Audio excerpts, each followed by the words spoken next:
Hi, I'm Finn Rowden. I'm 19 years old and I'm currently an intern here at KCC.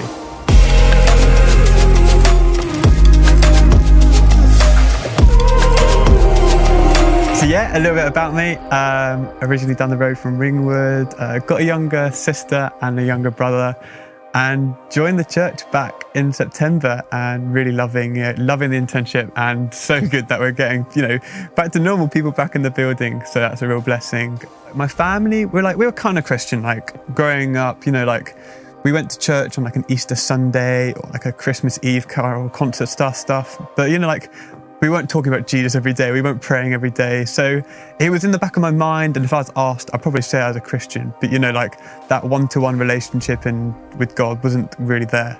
And then as commitment came and went, starts on Sunday morning, we started going to church less and less. But one Sunday we went along and the youth band were playing on the stage, and I just thought that was really cool. The discipleship between them, they're getting to play instruments and stuff, and that's just what really clicked with me. So I started going to youth, that time started going on Sundays, and started serving on the team, and it was really good. I enjoyed playing, I enjoyed leading worship, I was reading the Bible more, praying. But at the same time, that was I was really growing with my faith and understanding, what all this God stuff was about. I developed a porn addiction, and it was kind of two parallels. At the same time I was growing in my faith, I was getting closer to God, I was also turning away from God in my private life. I'd take myself off, and just all this lust would come in my head, and it was a really confusing time for me because I knew the basic morals of Christianity, and I knew that it was probably wrong, and I didn't want to do it because just the amount of shame that you felt afterwards was just horrible, and it was every time. But yet, if you know what it's like, you feel really enslaved. I had the scripture there, and I knew it was wrong, but yet every time it just hits you, and it became a pattern, it became regular, and it happened for years. I'd get blockers, I'd try to delete apps, but that would just make more shameful and just creative ways that I'd get around these blockers that I'd put on myself. And it was kind of just like a catch-22. 1 week, I'd go a week without it, but then suddenly it would just all come falling down, and I'd just go through another really bad phase again. 2 Peter 1:3-4 really helped me. God has given you everything we need for a godly life, and He's enabled you to escape the worldly corruption by human desires. And that's kind of just what I felt. I needed that just spoken over me. I remember when I was addicted, I'd just read over those passages, and I'd know them in my head, and I know they'd be true, but I definitely wasn't living them out in my heart and just in my day-to-day actions. And I just keep asking more and more questions to God, why is the desire still there? Why can't I get rid of it? And looking back, it came out of selfishness.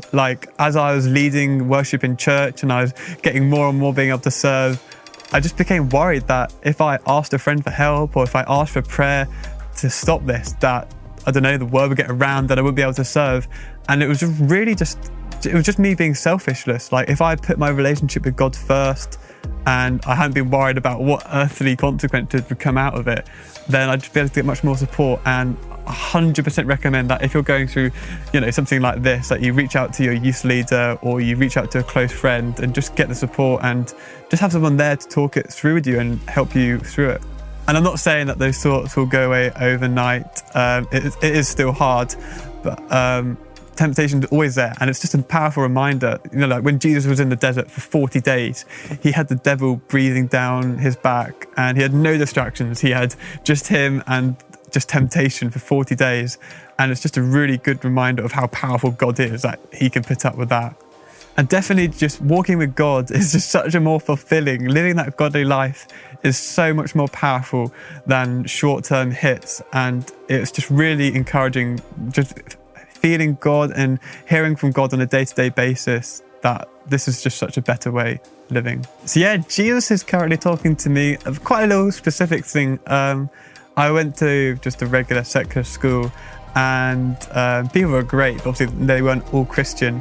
So at the end of last year, or halfway through last year, I started cutting out a couple of friendships, and I didn't want the distraction still there. I wanted to grow closer with God, and at the time, that's what I thought was the right thing. I thought, making better Christian friends was the correct way to go. And God just put it on my heart to rebuild some of those bridges. You know, like, they're not going to hear the gospel if we're not interacting with them, showing them what a godly life could be like.